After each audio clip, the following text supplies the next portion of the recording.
মাদ্রাসার মধ্যে কোরআন তেলাওয়াত করেছে, হাফিজুল লিসান হয়েছে আল্লাহ রাব্বুল আলামিন ওই মা বাবার মাথার মধ্যে নূরের মুকুট পরাইবেন। জোরে জোরে বলেন সুবহানাল্লাহ।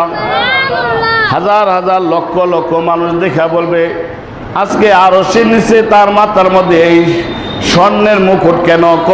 তার ছেলে কোরআনে হাফিজ হয়েছে। আর পৃথিবীর যে হাফেজ কষ্ট করে, বহু কষ্ট করে কোরআন হাফজ করেছে, আল্লাহ রাব্বুল আলামিন হাফেজ সাহেবকে লক্ষ্য করে বলবে, হাফেজ সাহেব দুনিয়ার সাধারণ মানুষের মৃত্যু আর তোমার মৃত্যু সাধারণ নয়। জোরে জোরে বলেন সুবহানাল্লাহ। কোরআনের হাফেজের দেহ আল্লাহ রাব্বুল আলামিন কবরের মধ্যে পৌঁছতে দিবে না। জোরে জোরে আল্লাহু আকবার। আল্লাহ রাব্বুল আলামিন কঠিন কিয়ামতের ময়দানে কোরআনে হাফেজকে বলবে, হাফেজ সাহেব তুমি একটা একটা করে আয়াত পড়তে পারো, পড়তে শুরু করে দাও। জোরে জোরে আল্লাহু আকবার। হাফেজ সাহেব যখন তেলাওয়াত শুরু করবে, আউযু বিল্লাহি মিনাশ শাইতানির রাজিম, বিসমিল্লাহির রাহমানির রহিম, আলহামদুলিল্লাহি রাব্বিল আলামিন। আল্লাহ রাব্বুল আলামিন বলবে, হাফেজ সাহেব এই হাফেজ সাহেবের তেলাওয়াতের সাথে সাথে হাফেজ সাহেবের বিল্ডিং দাও, ওই ফেরেশতারা তোমরা তৈরি করতে থাকো। হাফেজ সাহেব একটা একটা আয়াত পড়বে, হাফেজ সাহেবের জন্য একটা একটা তালা তুমি ব্যবস্থা করে দাও। জোরে জোরে আল্লাহু আকবার। পবিত্র কোরআনের মধ্যে ৬৬৬৬টা আয়াত। একটু জোরে জোরে বলেন কত আয়াত? ৬৬৬৬টা আয়াত। তাইলে বোঝা গেল আপনার দেশের মহল্লার আপনার কলিজার টুকরা সন্তান হাফেজ সাহেবের ৬৬৬৬টা তালা কঠিন কিয়ামতের ময়দানে আল্লাহ জান্নাত দান করবে। জোরে জোরে সুবহানাল্লাহ। আল্লাহ রাব্বুল আলামিন হাফেজ সাহেবকে ডাক দিয়ে বলবে, হাফেজ সাহেব আজকে তুমি কোরআনে হাফেজ হয়েছো, তোমাকে আমি আল্লাহ রাব্বুল আলামিন পাওয়ার দিয়ে দিলাম। তুমি যেই বংশেরই হও, তোমার দাদা দাদি, তোমার চাচা চাচি, তোমার মা মামি, তোমার আত্মীয় স্বজন, তোমার বন্ধু বান্ধবের মধ্যে 10টা লোক যাদের উপরে জাহান্নাম ওয়াজিব হয়েছে। কতটা? আর একটু জোরে বলেন কতটা? 10টা যার উপরে জাহান্নাম ওয়াজিব হয়ে গেছে। ও হাফেজ সাহেব ওই রকম 10টা লোকের তুমি সুপারিশ কইরা চিরদিনের জন্য আমি আল্লাহ জান্নাতের ব্যবস্থা তোমার উসিলা করে দিলাম।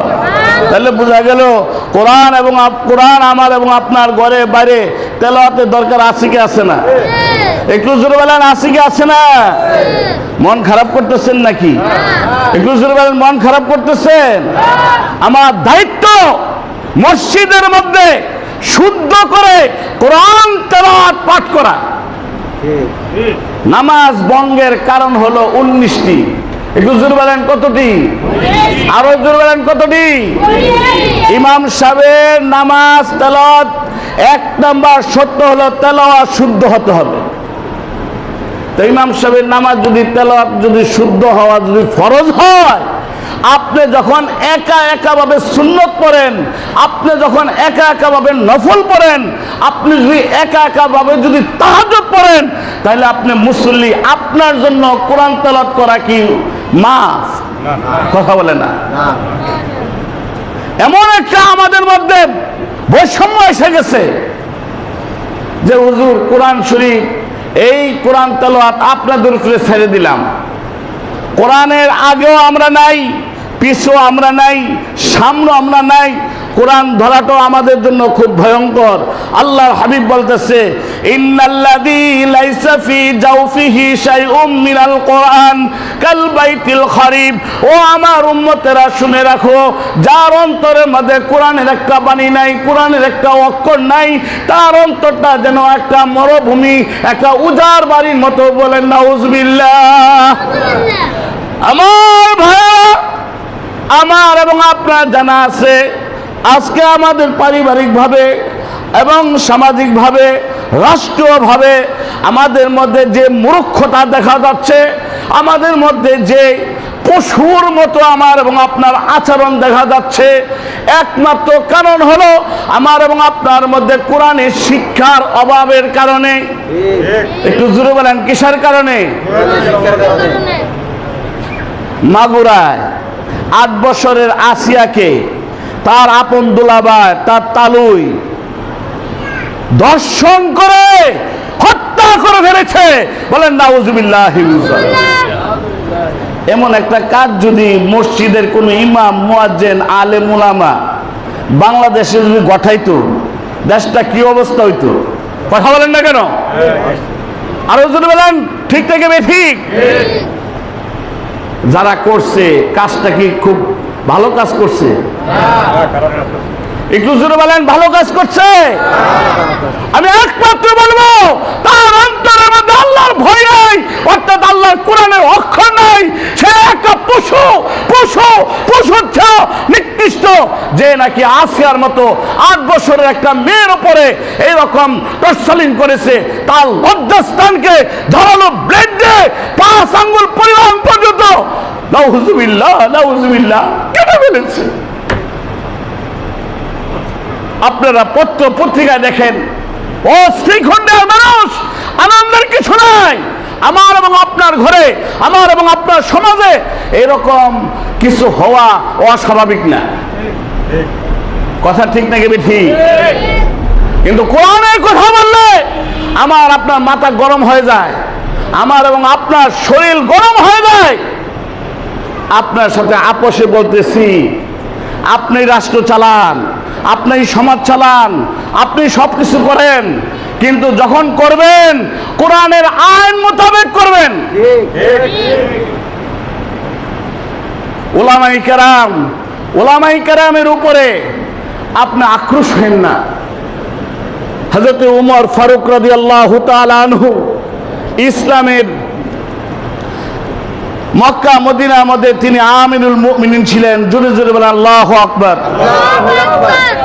তিনি সকালে বিকালে ঘুরে ঘুরে দেখতেন কার ঘরে কি হচ্ছে। এক ঘরের কোণার মধ্যে গিয়া দেখে রাতে শেষ দিকে মা মেয়েকে বলতেছে, মা আমাদের টাকার খুব অভাব, পয়সার খুব অভাব, যে দুধ আছে 1 লিটার 2 লিটার তার সাথে পানি মিশাই নাও, টাকার খুব দরকার। আমার এবং আপনার, আমরা যারা এখানে বসে আছি ভাই, আমিও আপনি মসজিদে কম সময় দেই, কোরআন পড়তে পারতেছি না, নামাজ পড়তে পারতেছি না, সঠিকভাবে সময় মোতাবেক ছেলে মেয়েদেরকে ইসলামী আদর্শ শিক্ষা দিতে পারতেছি না। অভাবটা কোথায়? টাকা। কথা ঠিক নাকি ঠিক? তো হুজুর ব্যস্ত থাকি, ব্যস্ততার কারণে সময় মতো মসজিদে আসতে পারি না। একটু উচ্চ আওয়াজে বলেন, আমাদের মসজিদে তারাবির নামাজ হয় কি হয় না? আর একটু জোরে বলেন, হয় কি হয় না? তাহলে আপনি যে সমাজের মধ্যে থাকার পরও তারাবির নামাজের মধ্যে উপস্থিত হন নাই, হচ্ছেন না, আল্লাহ ছাড় দিবে? কথা বলেন না। মসজিদের ইমাম, মসজিদের মুয়াজ্জিন যদি সমাজের কোনো বহির্ভূত কোনো কাজ করে, আপনারা সবাই মিলে বয়কট করবেন। কথা ঠিক নাকি ঠিক? আর আপনাদের সমাজের মধ্যে যে একটা বেনামাজি একটা যুবক যুবতী যে বসবাস করতেছে, তার আপনার এবং আমার বিচার করার দরকার আছে কি আছে না? যদি মসজিদের ইমাম সাহেবের পক্ষ থেকে যদি আহ্বান করা হয়, বেনামাজি স্থান সমাজে থাকবে কি থাকবে না? আপনি বলবেন বেনামাজি থাকতে পারবে, কিন্তু ইমাম সাহেব থাকতে পারবে না। কথা ঠিক কিনা ঠিক? কারণ আমার সমাজ আজকে নিরক্ষর হয়ে গেছে কোরআনের শিক্ষার অভাবে। মা বলতেছে, মা দুধের সাথে পানি মিশাও। মেয়ে বলতেছে, মা আমি আমার উস্তাদ থেকে শিখেছি, আল্লাহ রাব্বুল আলামিন মিথ্যা পছন্দ করে না, ধোঁকা পছন্দ করে না। মাগো যে পরিমাণ দুধ আছে এই পরিমাণই বাজারের মধ্যে বিক্রি করব, যে টাকা আল্লাহ দিবে ওই টাকা দিয়ে চলতে চেষ্টা করব। মা, অন্যায় পথে আমাকে তুমি শিক্ষা দিও না। জোরে জোরে বলেন সুবহানাল্লাহ। তাইলে আমার এবং আপনার বাক্য হলো, মেয়ে যেরকম, মা যেরকম, মেয়েও সেই রকম হওয়ার কথা, বাবাও যেরকম, ছেলেও।